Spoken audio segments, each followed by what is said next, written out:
Students, आप देख रहे हैं हाई स्कूल एग्जाम पेपर 2023 का ये पेपर है। 202 कोड है आपका इंग्लिश का। इसके कंप्लीट सॉल्यूशंस के लिए एक स्टूडेंट ने हमें ये भेजा है हमारे व्हाट्सएप पे। तो चलिए इसके सॉल्यूशन की बात करते हैं और देखते हैं इसके आंसर्स क्या क्या रहेंगे, ताकि आप अपने आंसर्स को मैच करके अपने स्कोर का पता कर पाएं। सबसे पहला यहाँ पे जो रीडिंग सेक्शन है, इसमें एक नंबर के 5 क्वेश्चंस पूछे गए हैं। Mars and Venus are two planets which are nearest to the earth. Planets have day, night and seasons. ठीक है, इस तरह का ये पैराग्राफ है। यहाँ पे देखिए पहला क्वेश्चन जो पूछा गया उसकी बात करते हैं। Which two planets are mentioned in the passage. इस पैसेज में दो प्लैनेट्स कौन कौन से मेंशन किए गए हैं, तो आपका आंसर हो जाएगा मार्स एंड वीनस। ठीक है, तो मार्स और वीनस जो है ये दो प्लैनेट्स जो है यहाँ पर मेंशन किए गए हैं, तो ये इसका आंसर हो जाता मार्स एंड वीनस। इसके बाद जो दूसरा क्वेश्चन है, पहला क्वेश्चन आपका ये आंसर हो जाता। दूसरा क्वेश्चन पूछा गया है, why was Mars named for the God of war. तो मार्स का जो है नेम गॉड ऑफ वार क्यों लिखा हुआ है, गॉड ऑफ वार क्यों लिखा गया है, या क्यों जाना जाता है मार्स को गॉड ऑफ वार के नाम से। तो यहाँ पे देखिए, surface of Mars was named for the God of war because, तो हमें आप लिख देंगे the name of Mars was god of war because of its red color, because of its red color। ठीक है, तो ये इसका मेन रीजन जो है ये हो जाएगा, इसका लाल कलर की वजह से जो है इसको गॉड ऑफ वार कहा जाता है। इसके बाद जो नेक्स्ट क्वेश्चन है, which are the most noticeable feature of the Mars seen through telescope. तो टेलीस्कोप से कौन सा ऐसा नोटिसेबल फीचर देखा गया है वो आपको बताना है। यहाँ पे देखेंगे, noticeable feature of the Mars as seen through telescopes are ice caps।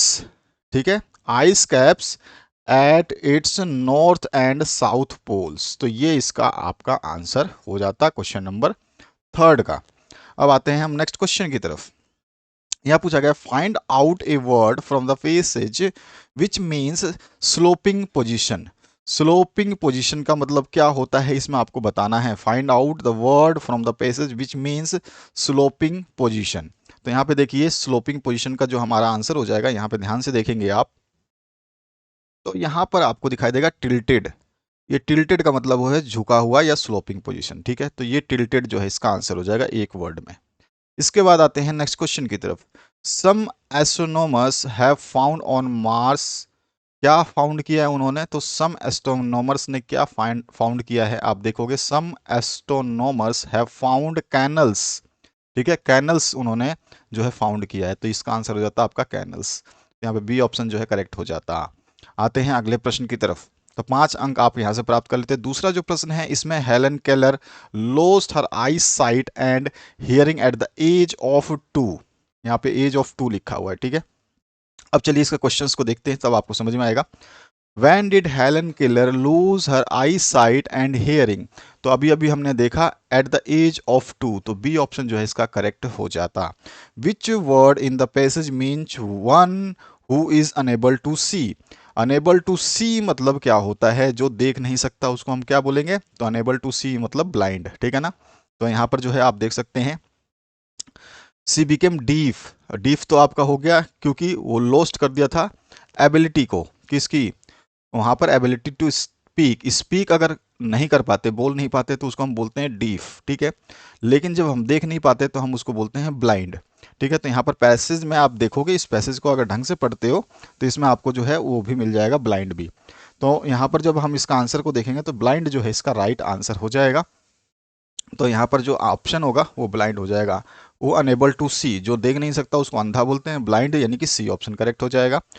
How does she learn to speak.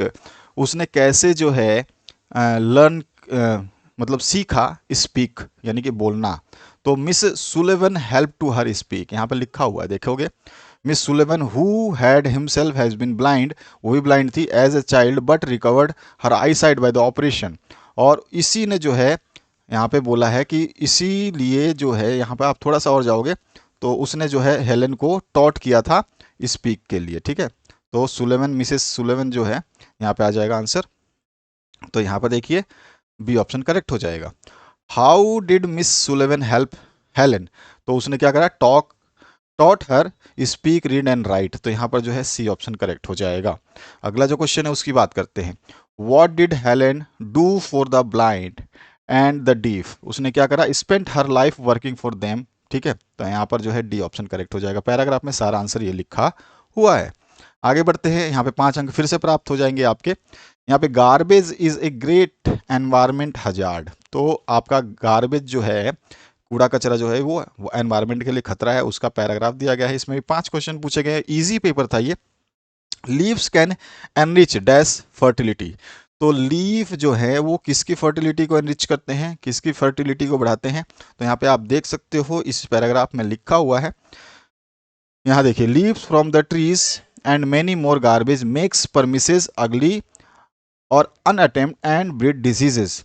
अब यहाँ पर तो ये चीज़ तो इसने बोला है, लेकिन यहाँ पे देखोगे तो ऊपर आपको एक चीज़ और मिल जाएगी कि ये सॉइल फर्टिलाइज करता है। देखिए यहाँ पर आपको थोड़ा सा हमने पढ़ा था इस पैसेज को, तो इसमें मिला कि सॉइल को फर्टाइल करता है, यानी कि जो है ये उपजाऊ बनाता है। एनरिच सॉइल फर्टिलिटी, देखो ये लिखा हुआ है एनरिच सॉइल फर्टिलिटी, तो सॉइल जो है इसका आंसर हो जाएगा। तो यहाँ पे हमारा कौन सा आंसर है, यहाँ पर सॉइल, बी ऑप्शन करेक्ट हो जाएगा। इसके बाद जो है give a great environment hazard, कौन सी चीज ग्रेट एनवायरमेंट हजार्ड देती है, तो पहली लाइन में लिखा है गार्बेज, गार्बेज जो इसका आंसर हो जाएगा। Garbage is a great environment hazard, पहले लाइन में लिखा हुआ है ये इसका आंसर, तो यहाँ पे आपका आंसर हो जाता गार्बेज, ठीक है। इसके बाद देखिए, गार्बेज मेक्स परमिसेस, कैसा बना देता है परमिसेस को, तो अगली बना देता, भद्दा बना देता है। यहाँ पे देखोगे, यहाँ पे देखिए, it comes from various sources use tiffin, plastic bags, ice cream papers, rappers, bottle caps, fallen leaves from trees and many more. Garbage makes premises अगली, ठीक है, अनकेम्प्ड एंड ब्रीड डिसीजेस, तो यहाँ पे अगली जो है हमारे पास ऑप्शन जो है उसी के हिसाब से देखना है, तो अगली ऑप्शन है। इसके बाद है we can dispose garbage to a, तो हम कहाँ पर इसको जो है गार्बेज को क्या कर सकते हैं, डिस्पोज कर सकते हैं, तो इस पैराग्राफ में लिखा हुआ है। यहाँ पे आप आ जाइए, गार्बेज को हम जब डिस्पोज करेंगे तो किसके पास डिस्पोज करेंगे, तो देखिए यहाँ पर आगे आगे आइए, यहाँ पर देखिए जंक डीलर, ठीक है ना, हम क्या लिखेंगे, nearest recycling centre dispose of to the junk dealer, तो जंक डीलर जो होगा ये हमारा आंसर हो जाएगा, तो इसमें जंक डीलर जो है डी ऑप्शन करेक्ट हो जाएगा। Garbage can be reused by, तो कैसे रीयूज कर सकते हैं गार्बेज को, तो गार्बेज को जो है यहाँ पर देखिए क्या बोला गया है, यहाँ पे अगर आप ढंग से पढ़ते हैं तो यहाँ पे बोलेंगे हम, a composite pit of made of an convenient location where the refuse can be placed with layers of soil and occasional of springing water. This would decomposing to make valuable fertilizer. तो यहाँ पर देखिए इसको क्या कर सकते हैं, हम रीयूज कर सकते हैं, ठीक है। तो यहाँ पर देखिए आपका ऑप्शन में, सॉरी रिफ्यूज कर सकते हैं, तो रिफ्यूज जो है ऑप्शन में है, तो यहाँ पे ऑप्शन में नहीं है, इसका मतलब हमारा कि ये आंसर नहीं है, तो हमें देखना है और ऑप्शन कहाँ पे है। यहाँ पे हम थोड़ा सा एक बार इसको पढ़ लेंगे तो हमारे को समझ में आ जाएगा। ये देखिए यहाँ पर लिखा है, a lot of trash can be thrown away contains material that can be recycled and reuse, ठीक है, रिसाइकल्ड एंड रीयूज, दोनों चीज़ें इसमें हमारे पास है। तो यहाँ पे देखिए हमारे पास आंसर में देखिए रिसाइकलिंग आ गया, ठीक है, रिसाइकलिंग आ गया, और बाकी ऑप्शंस नहीं है, तो हमारा ये बी ऑप्शन करेक्ट हो जाएगा। सेक्शन बी जो है, write a letter to your friend, उनको हाँ बधाई देनी है, ब्रिलियंट सक्सेस हुआ है उसका हाई स्कूल एग्जामिनेशन में। इसी में और पार्ट भी है, आप जो हैं गवर्नमेंट एचएस स्कूल इन रायसेन है, और आपके फादर का ट्रांसफ़र हो चुका है जबलपुर में, और आप जो है वहाँ पे शिफ्ट कर रहे हैं, तो आपको जो है एक एप्लीकेशन लिख देनी है प्रिंसिपल को, और बोलना है कि स्कूल लिविंग सर्टिफिकेट, यानी कि एसएलसी बोलते हैं जिसको, स्कूल लिविंग सर्टिफिकेट, या फिर टीसी ट्रांसफ़र सर्टिफिकेट, दोनों में से जो आप लिखना चाहें वो लिख सकते हैं। देखिए यहाँ पर इसका आंसर मैं बताता हूँ कैसे लिखना है आपको। देखिए सबसे पहले तो हम जो भी आपका पहला लेटर है जिसमें आपको एग्जामिनेशन की बधाई देनी है, तो आप ये अपना एड्रेस लिख देंगे, फिर डेट लिख देंगे, और फिर आप जिसको भी लिख रहे हैं उसका नाम, और फिर इस तरह से आपको जो है अपने वर्ड्स को पिरो करके लिख देना है और सिंसियरली करते हुए ख़त्म कर देना है। और उसी के और पार्ट में भी था एक जो है कि आपसे पूछा गया था कि आपको ट्रांसफ़र सर्टिफिकेट चाहिए, तो टू द प्रिंसिपल करके जो आपको स्कूल का नाम दिया है वो आप स्कूल का नाम लिख देंगे। एप्लीकेशन फॉर लिविंग सर्टिफिकेट हो जाएगा रिस्पेक्टेड सर करके, आप बता दोगे कि आप कौन सी क्लास में पढ़ते हो और आपका जो ट्रांसफ़र हुआ है इंदौर से जबलपुर हुआ है, ठीक है, तो आप रिक्वेस्ट कर रहे हैं कि वो एसएलसी सर्टिफिकेट जो है आपको दे दें इसके लिए, क्योंकि आप फर्दर एडमिशन जो है वहाँ पर लेना चाहते हैं। तो इस तरह से आप लिख करके अपने डेट वगैरह कर सकते हैं, ठीक है, ये हो जाएगा। अब आ जाइए नेक्स्ट क्वेश्चन की तरफ। नेक्स्ट क्वेश्चन जो पूछा गया उसकी बात करेंगे, फिर उसके आंसर्स की बात करेंगे। यहाँ पर देखिए, यहाँ पर जो बोला गया है ए और बी दोनों ही हमें सॉल्व करने हैं। यहाँ पर यह छोटा सा पैराग्राफ दिया गया है, इस पैराग्राफ से दो क्वेश्चंस पूछे गए हैं। पहला पूछा गया है make notes on the content, ठीक है, और यहाँ पर टाइटल भी आपको देना है और साथ ही साथ prepare a summary.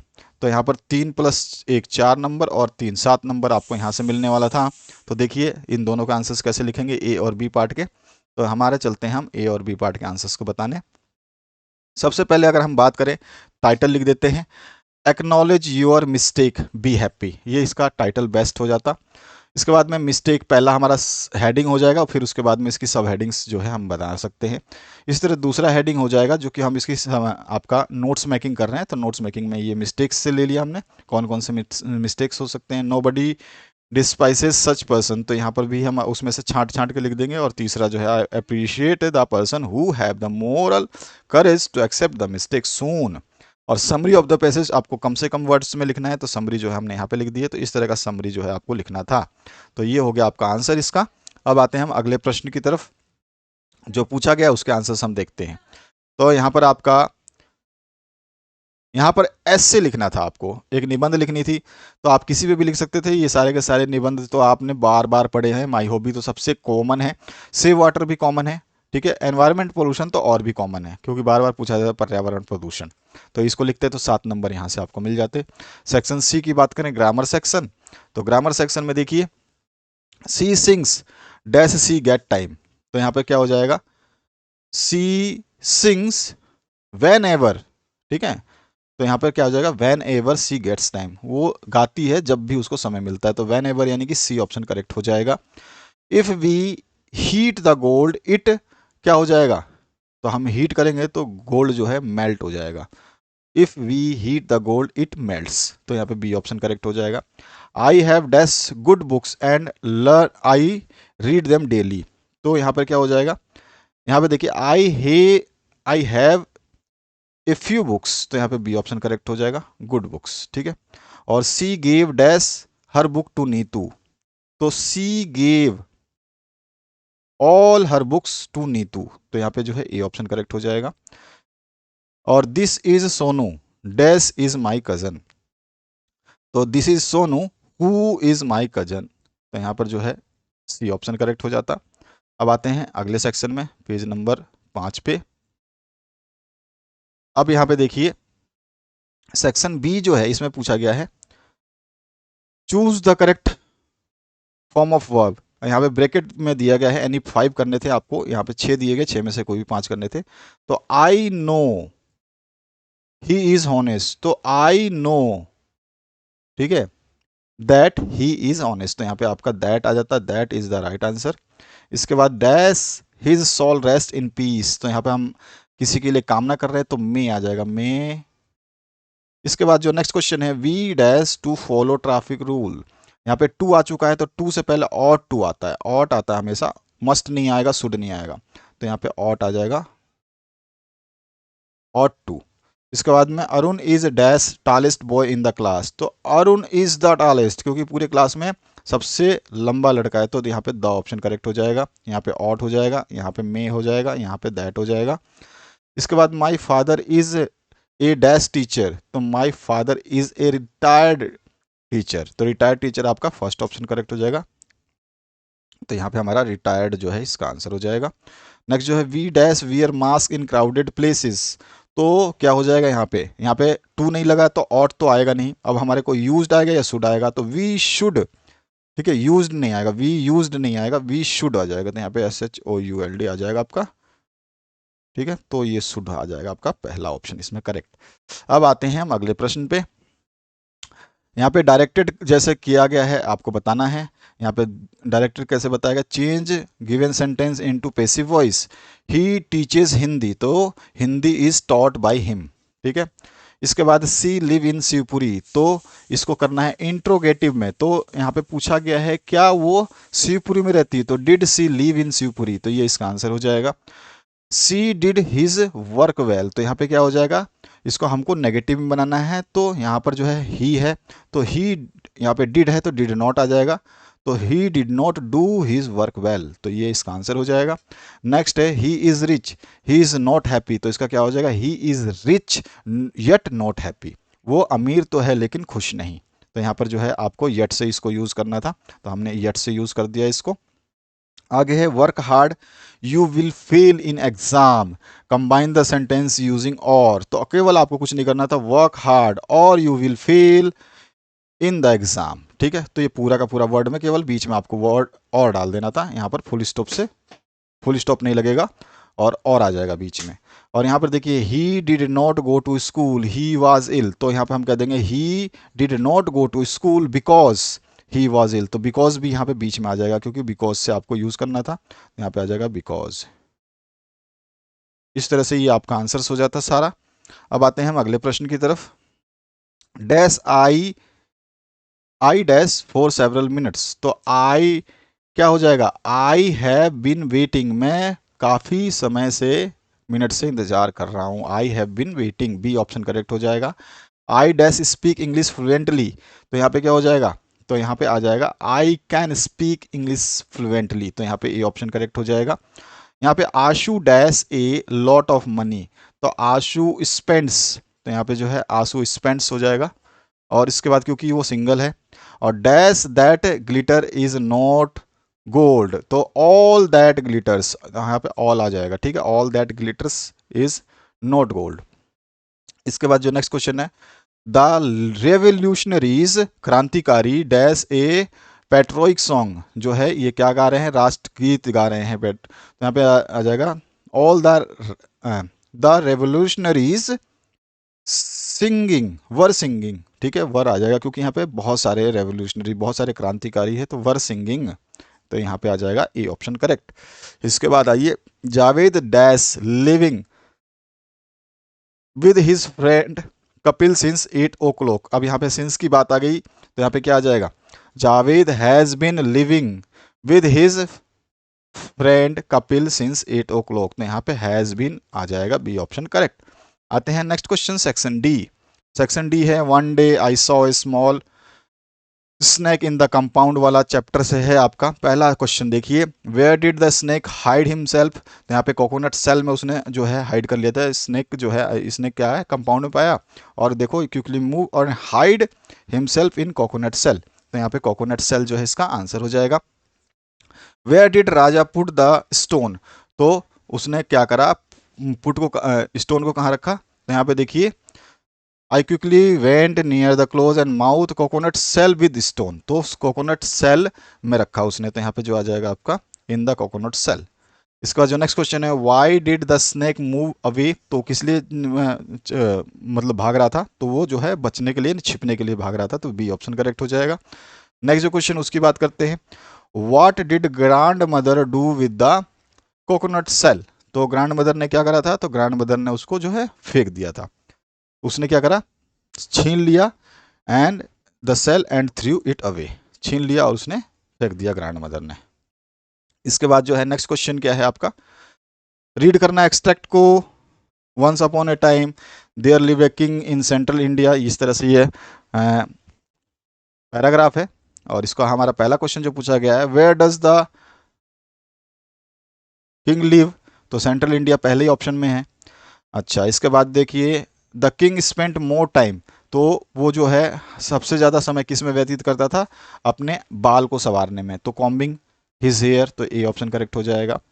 The king consider himself more dash than all the gods, तो वो क्या समझता था अपने आप को, हैंडसम, यहाँ पे देखो लास्ट में लिख जाएगा I probably more handsome than all the gods, तो ठीक है, हैंडसम आएगा इसका आंसर, तो हैंडसम जो है यहाँ पर इसका ऑप्शन हो जाएगा। What was the condition of the people in his kingdom, तो उनके वहाँ उसके किंगडम यानी उसके राज्य में जो लोगों की कैसी कंडीशन थी, तो यहाँ पे देखोगे आप, तो यहाँ पे साफ साफ लिखा हुआ है people grieve poor and sadder in his kingdom. ठीक है, तो ये इसका आंसर हो जाता। अब आते हैं नेक्स्ट क्वेश्चन जो पूछा गया उसकी बात करते हैं। आंसर एनी 5, इसमें से कोई भी 5 करने थे, 2 अंक के हर एक प्रश्न थे और ये सारे बुक से हैं, तो आपको अपने हिसाब से इसका आंसर्स लिखने थे। इसमें तो मैं आंसर्स आपको जो आपने लिखा होगा अपने हिसाब से सही लिखा होगा, अगर गलत लिखा है तो फिर वो गलत ही माना जाएगा। यहाँ पे आपको कोई भी 2 करने थे, तो 3 क्वेश्चंस दिए थे, 3 अंक का एक प्रश्न होता, तो ये भी आप कर चुके होंगे अपने हिसाब से। Read the following extract carefully and answer the questions given below, तो यहाँ पर जो है आपको एक्सट्रैक्ट दिया गया है और इस एक्सट्रैक्ट को पढ़ने के बाद में आपको आंसर देना है। देखिए पहला क्वेश्चन जो है, which part of the trees are called is head, head जो है लीव्स को कहा जाता है। What are the tall trees watching, तो किसको वॉच कर रहे थे, तो यहाँ पे देखोगे आप टॉल ट्रीज क्या कर रहे हैं, देखो यहाँ पे देखो हेड्स इन द स्काई, ठीक है, with their feet in the earth and head in the sky the tall tree watch the clouds, तो यहाँ पे क्लाउड्स इसका ऑप्शन हो जाता। इसके बाद what do the tall tree provide to the bird, तो बर्ड्स को क्या कर रहे हैं, वो शेल्टर दे रहे हैं। आप देखोगे यहाँ पर trees being knowing this sleeping shelter them, देखिए tree tall trees shelter them, किसको दे रहे हैं, बर्ड्स को, तो शेल्टर आ जाएगा इसका आंसर। शेल्टर मतलब घर या रहने की जगह। Pick out the pick out for the poem the pairs of rhyming words, तो पेयर ऑफ रैमिंग वर्ड्स जो है इस पोएम से निकालना। रैमिंग मतलब जो लय में हो, तो यहाँ पे देखो यहाँ पे आ जाएगा ये वाला, with with the tall trees peeping, और यहाँ पे आ जाएगा स्लीपिंग, तो ये वाली दोनों लाइनें आप लिख देते तो आपका आंसर हो जाता सही, या फिर आप यहाँ से लेकर के यहाँ तक लिख देते तो अभी आपका आंसर हो जाता सही। अब आगे बढ़ते हैं नेक्स्ट क्वेश्चन की तरफ। How did Jijabai react to Shivaji news, ये आपको बताना था, और ऑप्शन में डिस्क्राइब करना था शिवाजी का करेक्टर। उसके बाद में ये सारे क्वेश्चंस जो हैं बहुत आसान आसान से थे, एनी 3 करने थे। इसमें 4 ऑप्शंस आपको दिए गए थे। According to Naina what is the cause of noises, और उसके बाद में है आपसे पूछा गया list 5 agent that cause pollution, pollution के कोई भी 5 एजेंट्स, तो आप अपनी मर्जी से भी लिख सकते थे, जरूरी नहीं था बुक से लिखें। और what was Sen's contribution to economics, and what did the squirrel carry in his mouth, तो ये भी आपको याद होगा कि वो अपने गिलहरी जो है अपने मुंह में क्या ले जा रहे थे। तो इस तरह का ये क्वेश्चन पेपर था जिसका आपने सॉल्यूशंस को देखा।